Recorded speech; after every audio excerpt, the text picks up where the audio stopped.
सलाम नमस्ते, मैं हूं एक गुर्रम और इस वक्त मैं मौजूद हूं दिल्ली के जंतर मंतर पर, जहां की ईपीएस 95 का धरना चल रहा है। और ये 2 दिवसीय धरना था 4 अगस्त और 5 अगस्त का।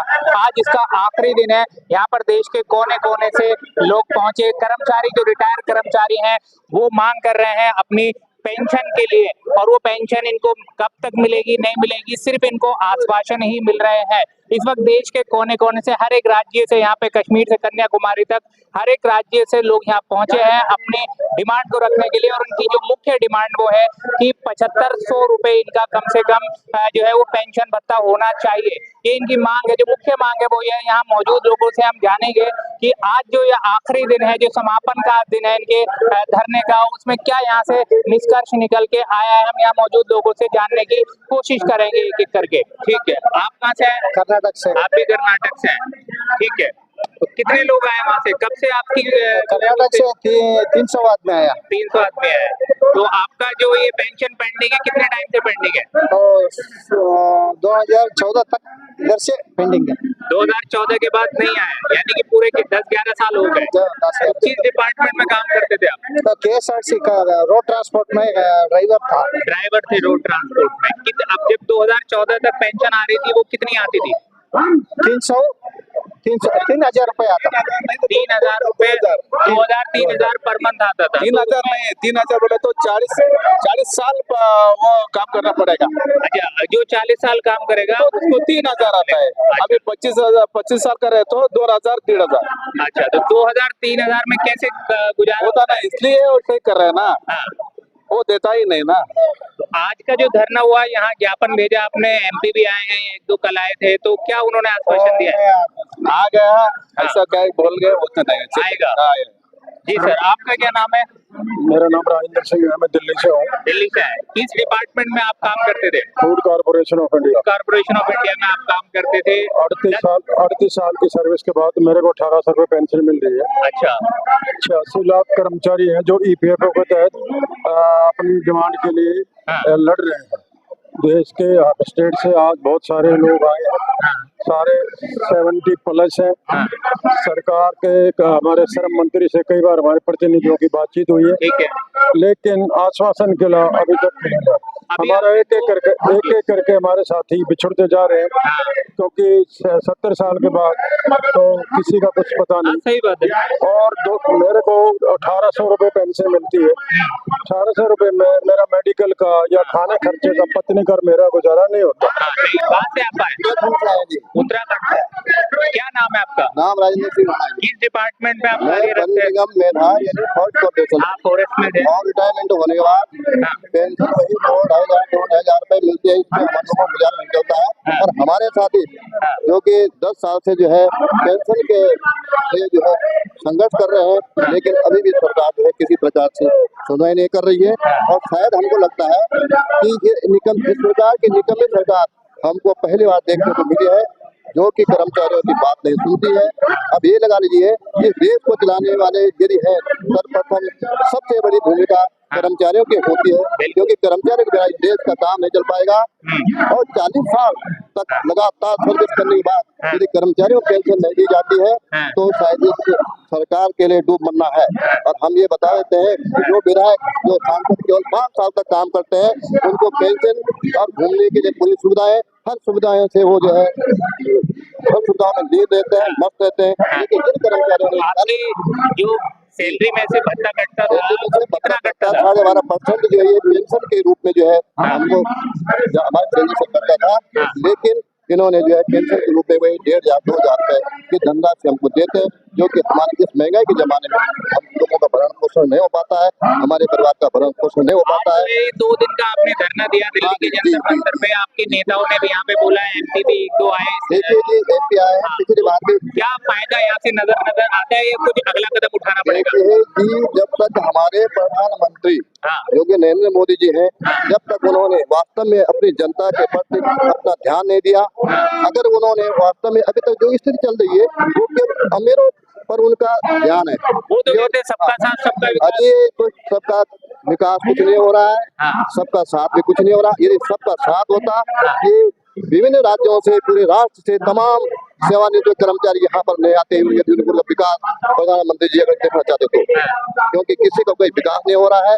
कुछ उम्मीद लगती है कि धरना इतने बड़े देखिए लेवल पे किया है। देखिए, उम्मीद सहारे पे ही जीवन टिका है, विश्वास पे ही जीवन टिका है। अभी भी हमको उम्मीद है कि हमारी मांग पूरी होगी। यदि हमारी मांग पूरी नहीं होती, हम किसी भी हद तक इस संघर्ष को जारी रखेंगे। महेश सिंह बोहरा, कहाँ से आए हैं? उत्तराखंड से। उत्तराखंड में कहाँ से आए हैं? चंपावत, चंपावत से आए हैं। कौन से डिपार्टमेंट में काम करते थे? परिवहन निगम। परिवहन निगम। कितनी पेंशन मिल रही है? मिल रही है 2000। 2000 में काम धंधा चल पा रहा है? कैसे क्या कर रहा है, कोई हो रहा है गुजारा? 2000 में एक बार मार्केट जाओ, हाँ बच्चों के लिए टॉफी ले जाओ, हाँ अपने लिए तंबाकू ले जाओ, हाँ घर को निकल लो, फिर मार्केट की तरफ मत जाओ। हाँ। और फिर महीने भर देखते रहो, इंतजार रहे, फिर एक तारीख का कि 2000 फिर आएंगे। 2000 फिर आएंगे, फिर हो जाएगा जो कुछ होगा। हाँ। तो आज जो धरना दिया, 2 दिवसीय धरना आप लोगों ने दिया यहाँ पे, हाँ। इससे कुछ उम्मीद नजर आती है कि सरकार सुनेगी या सिर्फ आश्वासन ही मिला है अभी? इससे आश्वासन नहीं मिलेगा तो कोई नहीं होगा, जब तक आगे की लड़ाई और नहीं बढ़ेगी है। हाँ जब तक संघर्ष और तगड़ा नहीं होगा तब तक आश्वासन नहीं मिलने वाला। हाँ नाम दिनेश गोसाई है, जी। मैं प्रदेश उपाध्यक्ष उत्तराखंड NSC हूँ अच्छा। और परिवहन से 2000 से रिटायर हो गया हूँ।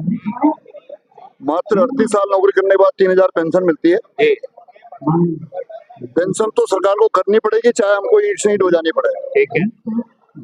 इस संदर्भ में हमारे राष्ट्रीय नेताओं की प्रधानमंत्री से बात हो गई है, एवं माननीय जी के माध्यम से श्रम मंत्री से बात हो गई, वित्त मंत्री से बात हो गई, हाँ लेकिन आश्वासन भी हमको मिल गया कि आपको पेंशन दी जाएगी। हाँ जबकि 2004 में हाँ लामा समिति की रिपोर्ट थी, इसमें कोश्यारी समिति की रिपोर्ट थी, हाँ। उनके द्वारा 2004 में कहा था कि पेंशन 3000 रुपए हाँ। प्लस इनको डीए दिया जाए।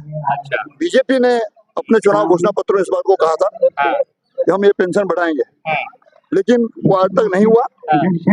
इसलिए हमको ये इस NSC के माध्यम से आंदोलन करना पड़ा।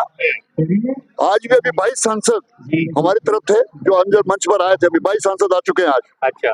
कल भी 4-5 सांसद कल भी आए थे। हाँ सबने आश्वासन दिया कि हम अपनी आपकी बात पार्लियामेंट में उठाएंगे। हाँ कम से कम 100 सांसदों ने पार्लियामेंट में हमारी बात तो रखा है हाँ अभी तक। हाँ। जब संसद चलता है उसमें हमारी बात तो रखा गया है। ठीक है। तो ये पेंशन तो भारत सरकार को करनी पड़ेगी, क्योंकि इस समय वर्तमान में कम से कम 17 लाख करोड़ रुपए सरकार के पास EPF हमारा जमा है, जो हमारा पैसा EPF का घटता है। हाँ उस पैसे से हमको पेंशन मिलती है, लेकिन 17 लाख करोड़ रुपए का अगर ब्याज लगाओ तो 60,000 करोड़ रुपए होता है। हाँ 60,000 करोड़ रुपए में अगर हम पेंशन ये बांटते तो केवल 45,000 करोड़ रुपए पेंशन में जाएगा। 15,000 करोड़ रुपए तब भी फिर भी नहीं बचता बच जाएगा है, सर। फिर भी बचेगा। हाँ। लेकिन ये EPFO की बदमाशी है। हाँ। EPFO सरकार को गुमराह कर रहा है, हाँ। क्योंकि EPFO एक ट्रस्ट है हाँ। और ट्रस्ट वाले बदमाशी कर रहे हैं, खूब मौज उड़ाते हैं, हाँ। होटलों में बैठते हैं, 30-30 लाख रुपए एक दिन का खर्चा होटल का देते हैं जो मीटिंग होती है। हाँ। लेकिन कर्मचारियों को देने के लिए हमारे पैसे का इनको कोई पैसा नहीं है। ये सरकार से EPFO अगर चाहे तो सरकार चाहे तो कल ये पेंशन हो सकती है, हाँ। और आश्वासन ही मिला कि आपको पेंशन मिलेगी। हाँ। हमारा तो आपके माध्यम से हाँ। और LIU के माध्यम से भारत सरकार से निवेदन है हाँ। इस पेंशन को तत्काल 7,500 प्लस डीए करे तथा मेडिकल सुविधा प्रदान क्या करें। नाम है आपका? मेरा नाम है देवीदास सूर्यवंशी। हाँ मैं महाराष्ट्र से आया हूँ, भुसावल से। हाँ। तो किस डिपार्टमेंट पे आप कार्यरत हम हैं?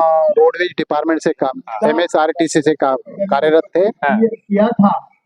तो अब जो है वो कितनी पेंशन मिल रही है आपको? अभी तो मुझे 4,000 रुपए मिल रही है पेंशन। तो 4,000 में गुजारा हो जा रहा है? 4,000 में लाइट बिल जाता है 1,500 रुपए। बच्चे कितने हैं? बच्चे 2 है, शादी होगी दोनों की? शादी हो गई दोनों की। हाँ। तो अब कैसे चल रहा है बाकी खर्चा पानी? 4,000 में तो देखो महीना कहीं गाँव में भी नहीं चलता। 4,000 में महीना तो नहीं चलता है। हाँ 4,000 में महीना कैसे चलेगा? हाँ बाजार में जाओगे तो एक टाइम का सब्जी अगर खरीद लोगे तो 500 रुपए लग रहे हैं, और किराना लेने जाओ तो 1,000 रुपए के ऊपर ही किराना होता है। फिर कपड़ा है, लत्ता है, हमारा सुख दुख है। हम हर महीने को 200 1,000 रुपए की तो गोलियां लगती है। बुजुर्ग है जो है ये नेता लोग आ रहे हैं, MP भी आए हैं, क्या उम्मीद लगती है कि इस धरने से कुछ फायदा निकल के आएगा? हम उस नेता लोगों का शुक्रगुजार है कि जो हमारे मंच पे आके महाराष्ट्र के जो भी नेतागण हमारे मंच पे आए, सांसद कम से कम 20 से 25 सांसद हमारे मंच पे आ गए और हमारी बात जो है, हमारी मांगे जो उन्होंने सुन ली है और कल उन्हें हमें आश्वासन भी दिया है कि आप तुम्हारी मांगे हम सांसद के गेट के ऊपर प्रस्तावित कर सकते हैं। सांसद भवन में आवाज उठाएगी संसद में और तुम्हारा जो हमने उन्हें एग्री किया कि आप जो मांगे है वो सही है, गलत नहीं है। जो बुजुर्ग है 500 200 ऐसे अगर उनको मिलता है पेंशन तो उसमें क्या गुजारा होगा उनका। सही बात है। तो ये गुजारा होने के लिए कम से कम जो भी अपने इंडिया के हम आप बोलते हैं कि सबका साथ सबका विकास, बिल्कुल, तो सबका साथ सबका विकास है, तो फिर हमारे बुजुर्गों का क्यों विकास नहीं है? क्यों बुजुर्गों को क्यों नहीं विकास, ज्यादा ध्यान दिया है। बुजुर्ग लोगों को क्यों विकसित नहीं कर सकते आप? हमें तो इस उम्र में कोई डायबिटीज का परेशानी है, किसी को हार्ट का परेशानी है, किसी को विकलांगता है, कोई तो विकलांगता में चले गए, अभी जिंदा भी नहीं है तुम्हारे पेंशन लेने के लिए। सही बात है। तो क्या जितने लोग हैं 78 लाख पेंशनर है, हमारे महाराष्ट्र में 13 लाख पेंशनर है, तो जो भी है सब लोगों ने जब सांसद जो है, जो सांसद हमारी मांगे, अगर आप तुम्हारे सांसद में आवाज उठाओगे थे, अभी हमको तो इतना मालूम है, आश्वासन मिला है, आश्वासन मिला है, आवाज उठाएंगे। हाँ, बात होगी। दूसरी बात एक कि सांसद में हर टेबल पे हमारा विषय जो है गूंज चुका है, सबको इस विषय में मालूम है। सब सांसद जितने भी हुए वो तो सबको मालूम है कि इनको पेंशन कम है।